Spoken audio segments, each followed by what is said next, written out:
I'm gonna stay on. But you can. Yeah, you can stay like that. Yeah. All right. This is Rockin' with Man. Today we are going to be interviewing the legendary Jeff Scott Soto. How you doing, man? Well, first of all, I think I owe you $20 for that legendary little remark there. I appreciate that. I'm It's an doing honor. great. It's during these COVID times, this 2020, there's this kind of forgotten year, so to speak. I've been doing a lot of studio work, a lot of sessions, I've sung on like 4 or 5 albums at this point. There's just a lot of music that's come out of this time because obviously, since we can't tour, since we can't go out on the road, we have to find something to keep ourselves busy and to also keep ourselves from going insane because we're stuck indoors so much. But for the most part, it's been very productive. It's an honor to have you on my show, though, dude. Well, it's an honor to speak to you. I got I got the resource and the reference from my dear friend Bumblefoot that there was a young journalist out there that's doing these kinds of things, and I was very inspired when he told me that you were doing this because clearly we're used to discussing this kind of stuff with older journalists and people who've been around for a while. And this is refreshing to do with somebody like yourself because you seem to know a lot about the music, but it's the fact that you're so young and you actually care about this music. It's more interesting for somebody like myself. Congratulations on your new song, "Love's Blind." No, single. I mean, Yeah, thank you. really good song. I appreciate that. It's a real rock song. You don't hear any songs like that these days. It just makes you want to rock out.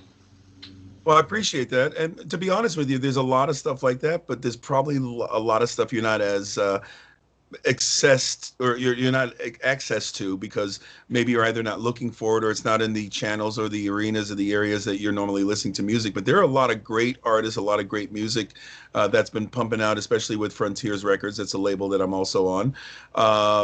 And so, yeah, this is just an example of things that this song and this album is an example of a lot of the things that I've done through my life and my career. And that's pretty much what my so-called fans expect of me. I like to give them what they expect of me, but I also like to take challenges and new experiences and bring them out into new music because you don't want to just keep repeating yourself. You want to be able to expand and show different sides of what you do and where you're at. But on the other side, you kind of have a responsibility to deliver what people expect of you. Tell me about the new album, "Wide Awake" in My Dreamland. Tell me about that album. Well, the album itself, because it is a solo album, my solo career is pretty much a culmination of all the things that I've done in this past 35 plus years that I've been doing this for a living as an artist. Um, like I just said, you have a responsibility to continue doing and releasing the kinds of things that you are used to, or people used to hearing you doing.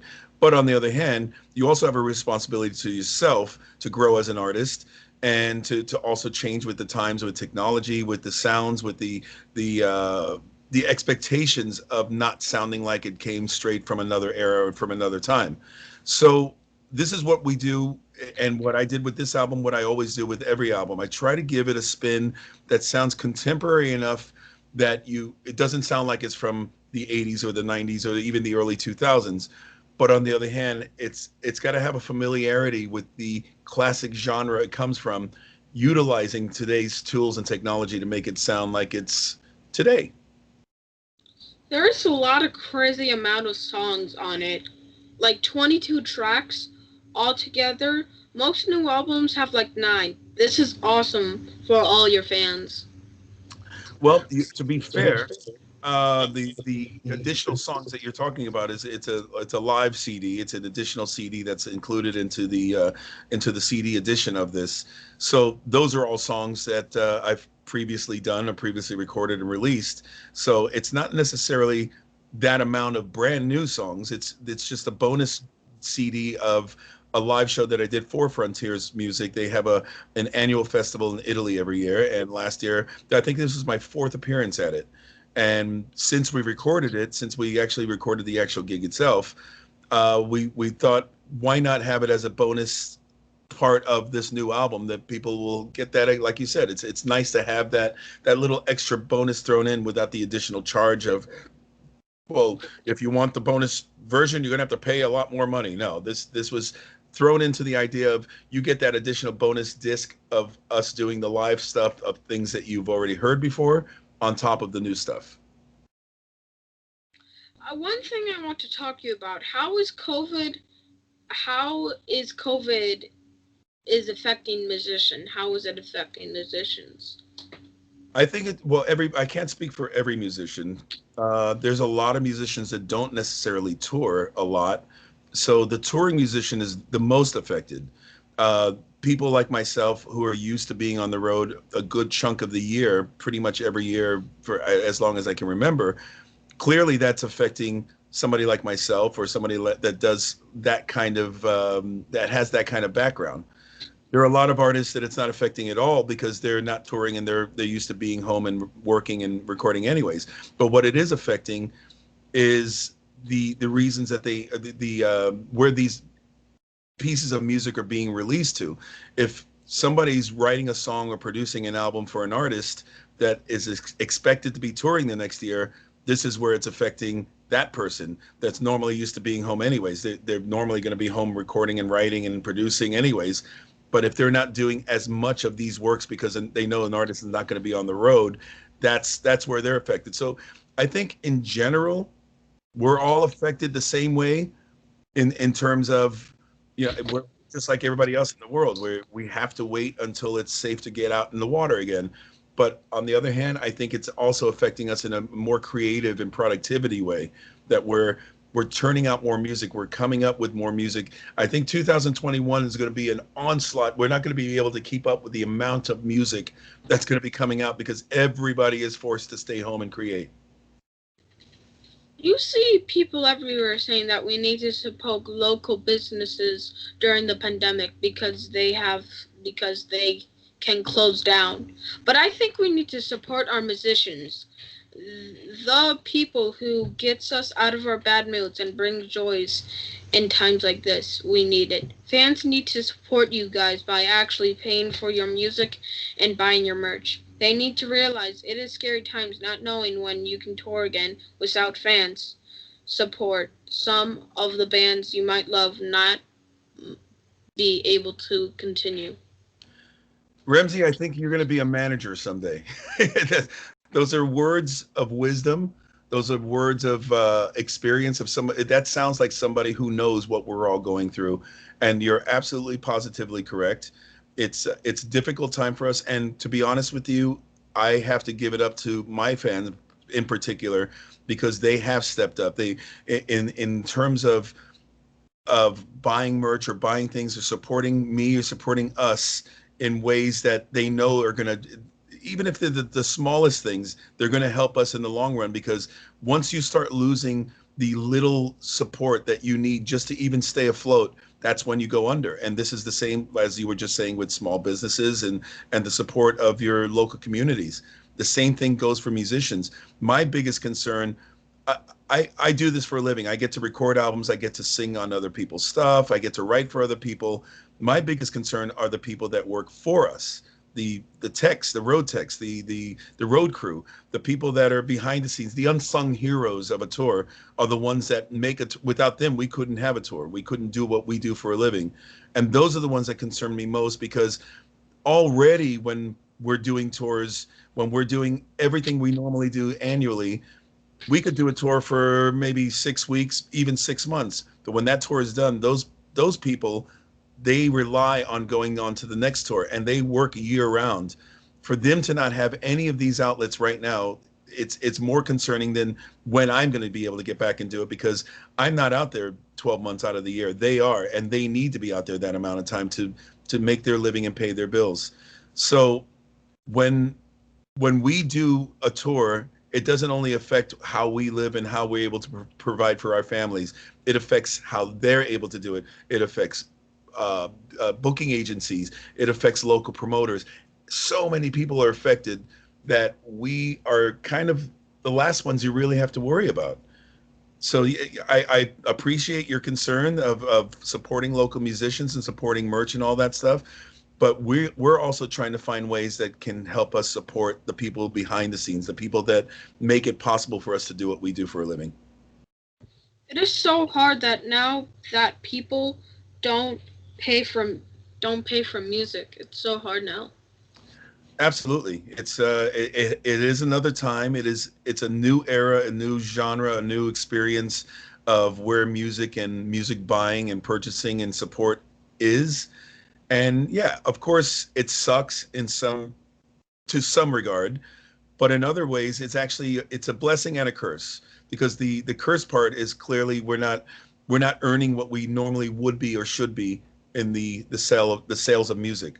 But on the other hand, because the format is so accessible, because it's so shareable and it's so easy to get this music from the streaming, the digital streaming like Spotify's and those kinds of things to even peer-to-peer illegal downloading, it's giving an artist like myself who's not on top of the world, I'm not a million selling artist, it gives me a chance to be in more homes and more ears because somebody that might not know about me might accidentally stumble across my music or be given my music from somebody else that they didn't buy it, and all of a sudden they become a fan, and from them becoming a fan they might want to come see me live. From them coming to see me live they might buy a t-shirt, they might buy a concert ticket, and so you kind of see how the negative turns into a positive eventually. I just want to say thank you for making great music and putting it out there for us. Well, I want to thank you for calling it great music because music is subjective. It's all based on opinions. It's based on feelings. It's based on how somebody is affected or not affected, and it's hard to say if somebody says this is my best album I've ever made. Well, that's subjective in your mind because you just finished it and it's something you're really proud of. It might be your best, but it's subjective to somebody else who listened to you for 30 years and said, no, I think that album you did kind of in between or very beginning is your best. So as music is subjective, all I can do is thank people who listen to it and give me the humble extension of being able to do this for a living. Now speaking of not being able to tour, are you sad that you cannot play with TSO this Oh, year? absolutely. TSO to me is not, it's not just another show, it's not just another gig. TSO to me is it's something more, it's more derivative towards the people that come see the show itself. They're the ones that need this more than ever because um, TSO has always been a message of hope, a message of faith, a message of survival. And between the stories and the songs, that this is something that people look forward to every year because maybe something in their lives during the course of that particular year before they come and see us, or maybe even leading up to it to come and see us, going through a dismal situation where TSO actually lifts them up. And this year, more than ever, I think we needed that lift, and it really kills us that we're not able to go out there and present that hope to people right now that they really need. But you have to be excited about the Sons of Apollo tour next year. I'm excited, but I'm also worried, like everyone else, because we have to, in the sense that we have to continue and we have to start moving on with our lives and start booking the future and continuing the future. It's still so uncertain if we're going to be able to follow through with it. So as we have to find that our little pockets and windows of where we can actually go back out there safely, we also have to worry about that there's a possibility that that might be pulled again.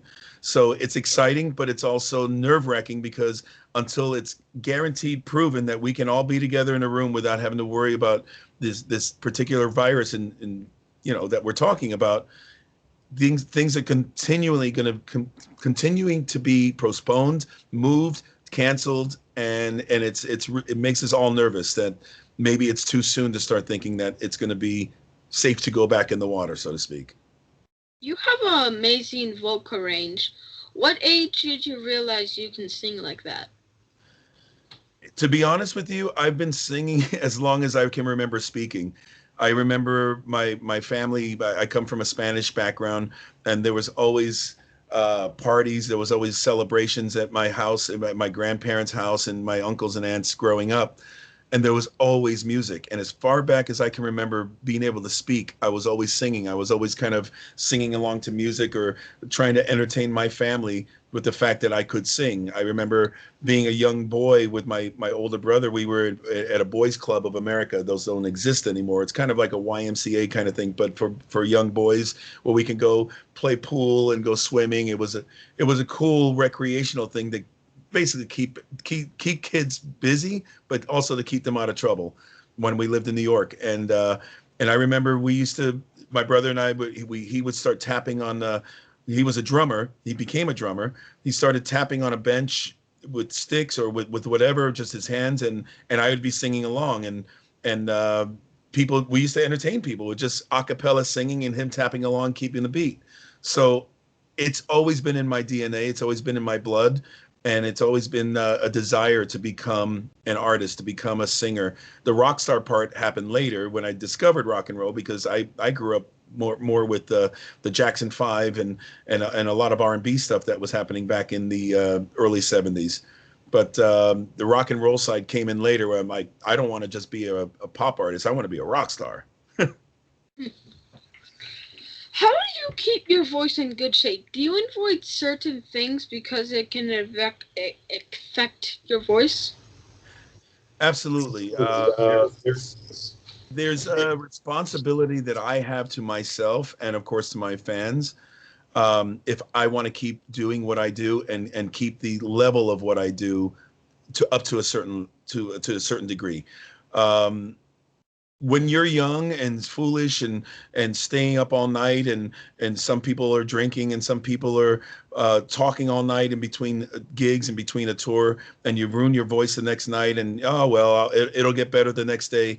That world dissolves really quickly. You realize that your instrument, that voice, that what's happening in your vocal cords is so delicate and so it's so easy to disrupt, that any of these elements, from smoking to drugs to alcohol to no sleep to talking too much in between shows, etc., those are the things that are going to damage you in the long run.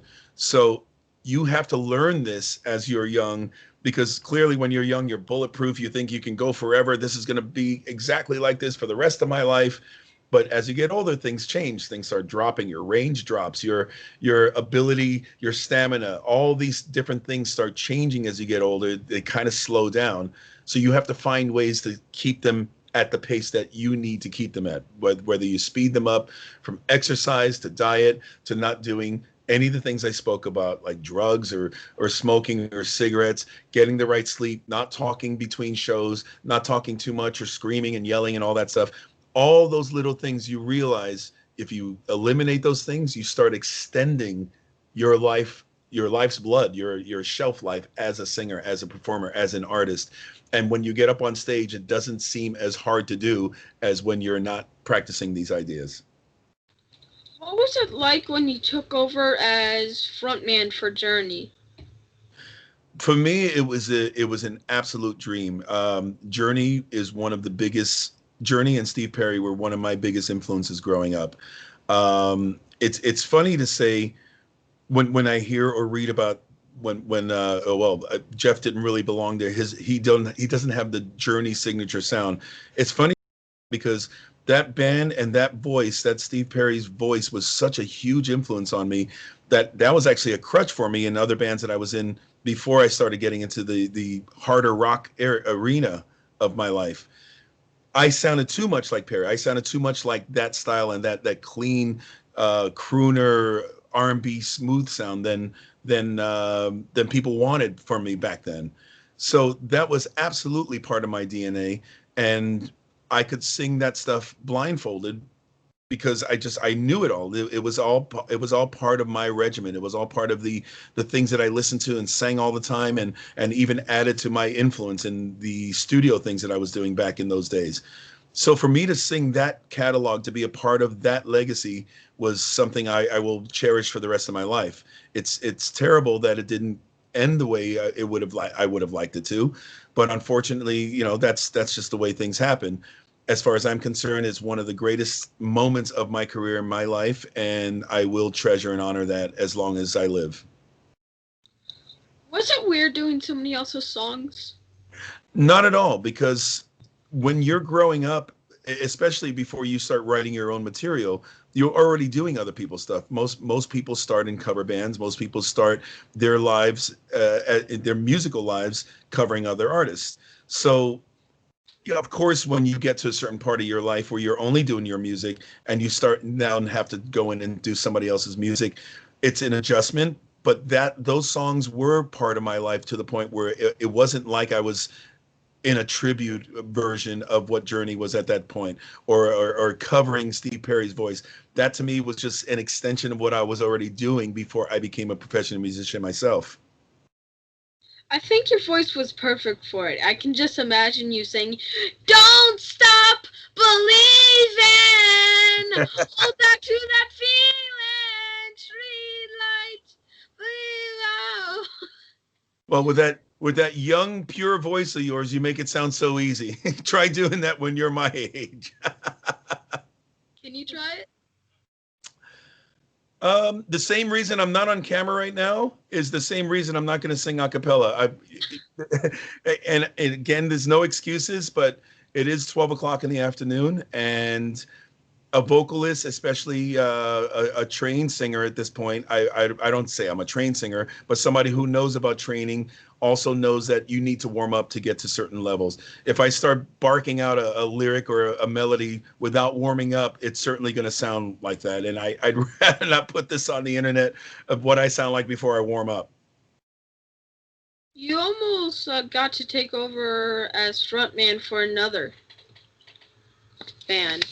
Uh, you almost got to be in Queen though, too. Well, I wouldn't say I wouldn't go so far as saying I almost got there.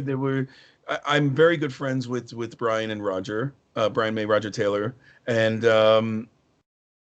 it wasn't like a hey, you're going to be our next singer type of thing. I've done so many like corporate gigs with them, appearances, just even just singing along at a private birthday party or something, just for having fun.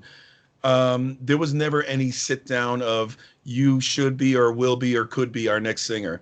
There was only the respect and the admiration for each other that if something came up, if the timing was right, then maybe we could look into it. There was never any official, hey, you're going to be the next singer. You could have been, but this guy came along. It was never anything like that. So I want to dispel that rumor. It's only we know the parameters of what was discussed, and we're keeping that exactly as it is because it all that does it looks like I'm trying to get attention for something that never was, and I absolutely not going to do that. Yeah, but you still played with those guys though, so that had to be really cool. Oh, absolutely. That's one of the highlights of my life is to be able to sing a Queen song with Queen, look over your shoulder, and those are the guys that wrote. I mean, I had these guys posters and magazines and all this stuff in my room growing up, and these were the ones. These were the pioneers who.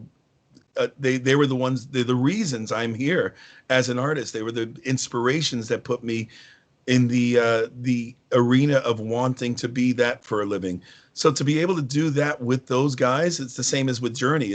It makes you just feel like, wow, it's come full circle in the sense that I was a fan and now we are friends. And that's something you dream about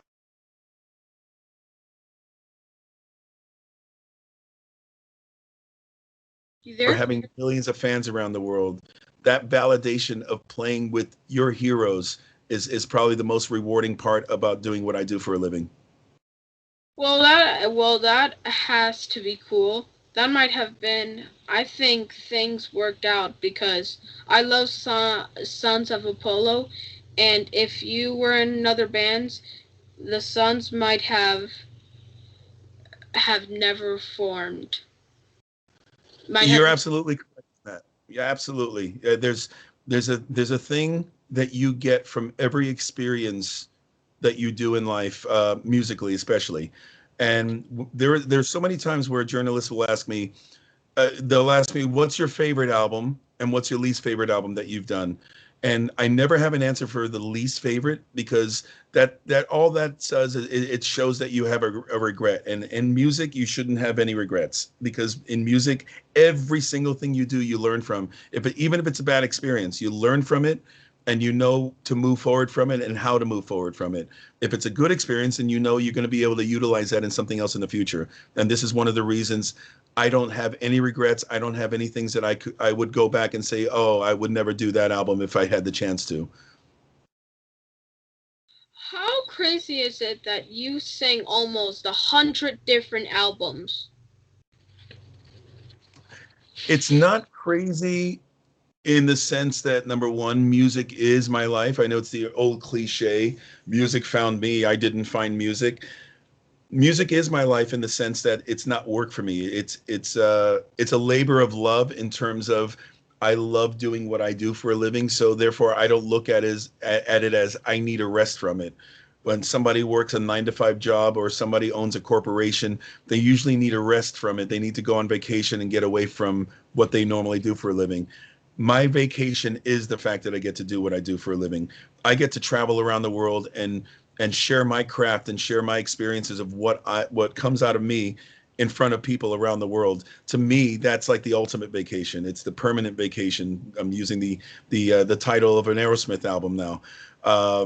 I get to do this for a living, and I'm so humbled and I'm so lucky to do this, because there are so many others like me that have the same dream, and that will never get to never get to see that and understand what it's like. And so, yeah, I am living the dream in that sense. I get to do what I'm doing for a living. So to me, it's not work. Is your band W.E.T putting out a new album this year? Not this year, early next year. I can't reveal exactly the exact date or month or whatever, but the album has just been officially turned into the label. It's mixed and mastered, and we're going to be shooting the video. However, however we're going to do that, since the guys in that band all live in Sweden, we'll find a way to pull that off. But yeah, that album is done and ready for launch when they're ready to do it.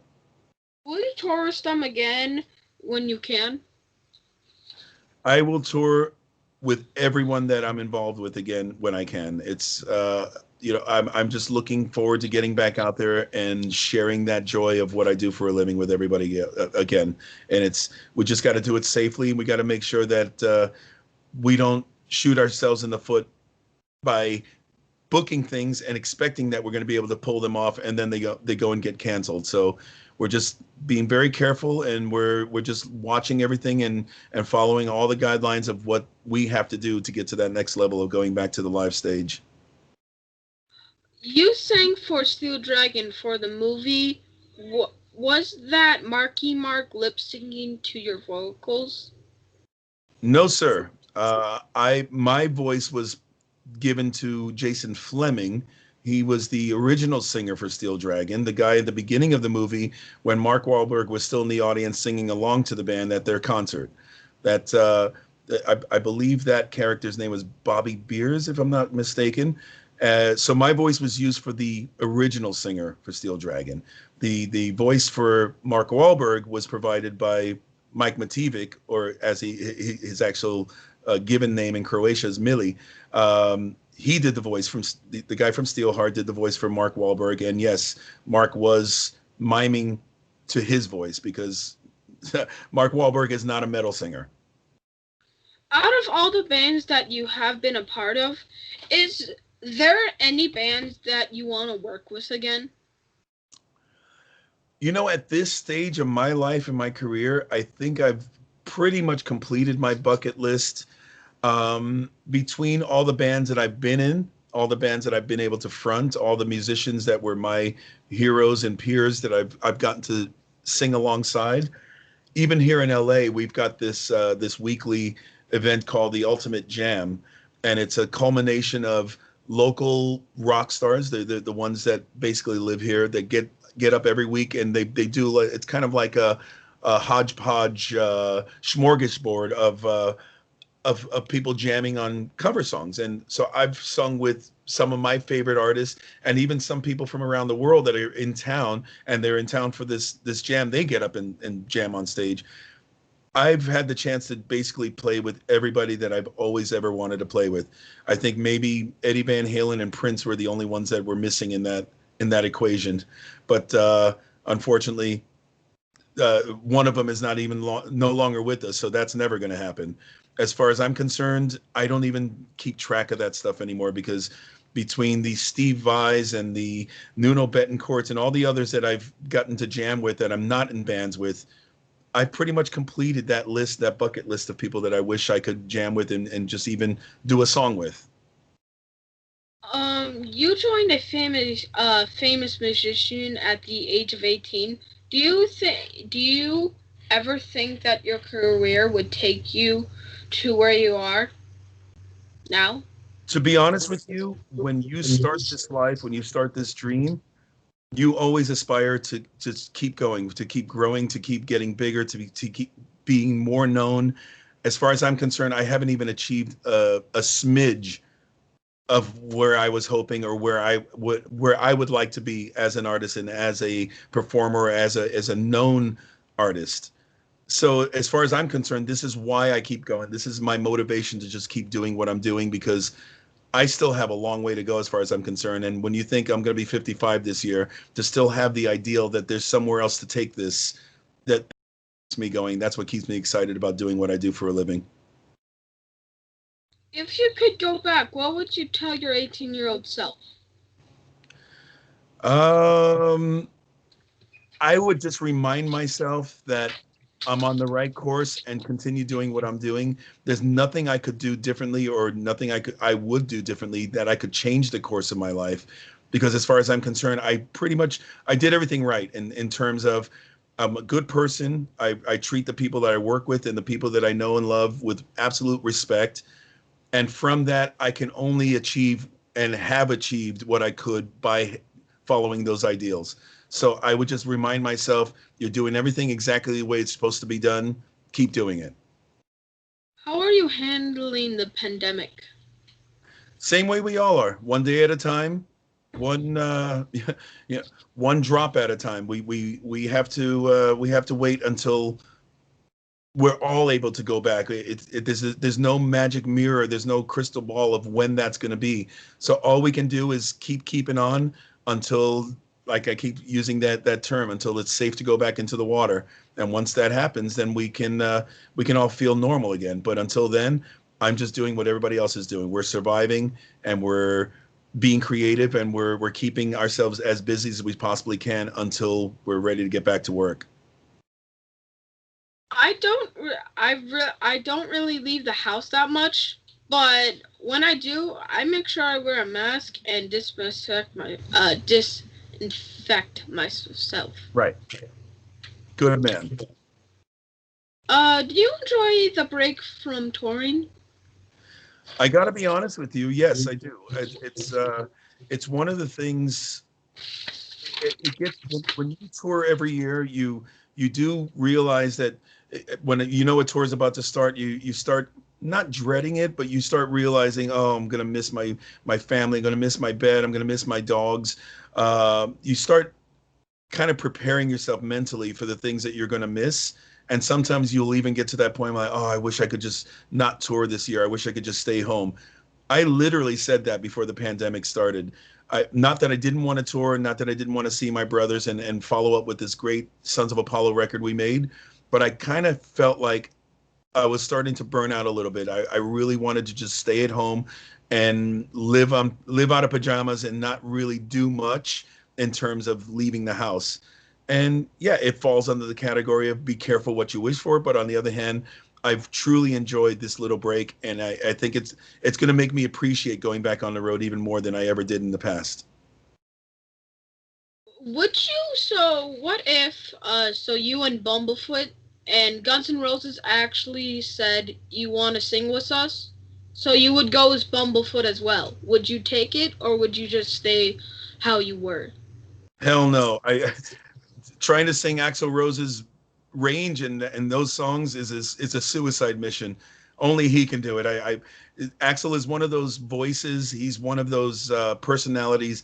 that would sound very foreign and very strange. I take that back. I think Miles Kennedy does a stand-up job when the Slash the Slash thing that he does when they do Guns N' Roses song. I think he sounds great doing it.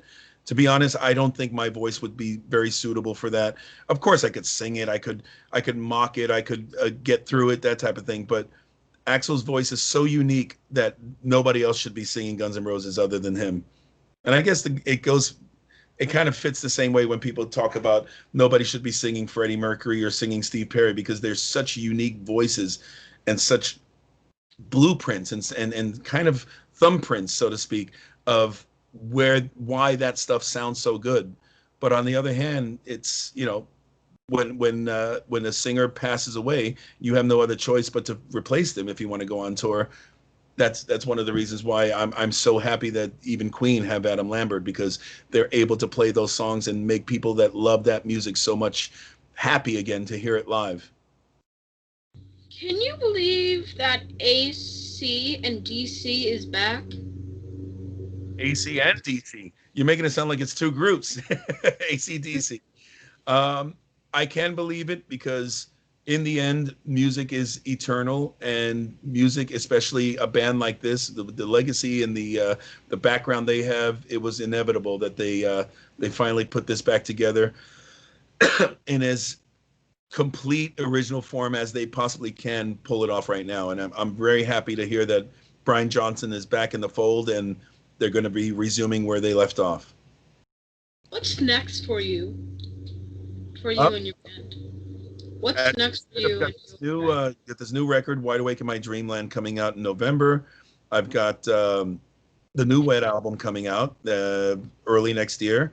I co-produced and co-wrote all the songs for a new album called Spectra. It's a new band that it's actually my guitar player slash keyboard player from the band Soto. He's actually a lead singer. He's one of the reasons why he's in Soto is because he's a lead singer, and the vocals are so demanding. I need somebody who can sing strongly behind me on stage when we perform this stuff live. His name is BJ. He's from Brazil. Alessandro, who produced my new record, and I co-wrote and produced all the songs for this new Spectre album, where BJ is the singer, and that's going to be coming out early next year. Um, and there's a couple other things I'm not really at liberty to discuss yet, but that's another conversation that I'm sure we'll have along the way once I'm able to discuss that. I'm working on a lot of other things on the side because I have to always keep my creativity flowing. And so there's a couple other things in the woodworks right now that I can't really talk about just yet. But I have a very busy decade coming up. And as I said, I'm going to be 55 in November. I'm not feeling that. I'm not going to let my age or the limitations of what my age normally should bring me slow me down. Playing any shows before your Sons of Apollo tour? At the moment, no. Everything is on hiatus. Everything is on hold. I was working. I was doing a lot of acoustic shows. It was like a two-man show with my dear friend Jason Beeler. He was the guitar player for the band Saigon Kick. He was the founder and writer of that band, and he's an incredible artist, an incredible guitar player, incredible singer. And we have kind of like a two-man road show we were doing a lot of last year that we also had to kind of put on hold. And I think if anything comes before then, before Sons of Apollo or in between, it's going to be stuff with Jason, because we had a nice little thing going on and we were starting to build momentum and booking shows left, right, and center, and we had to stop those as well. So Jason also has a new record coming out on Frontiers, and I got to sing on that alongside with some great, great other musicians, well-known people. So yeah, man, it's a busy time. It's a lot of creativity going on in this pandemic time, and I'm really enjoying what's being able to be produced from this downtime. How do my followers follow you, and where can they get their merch? Your album? Where can they buy your album and your merch? At the moment, the merch stuff is on hold for pretty much all the bands and all the items that I think Sons of Apollo is maybe possibly the only one actively selling merch. Um, the albums and the past albums, clearly that stuff, the best place to find that is like Amazon, the outlets like Amazon, the outlets like the streaming resources like Spotify. It's easy to find my records and my songs.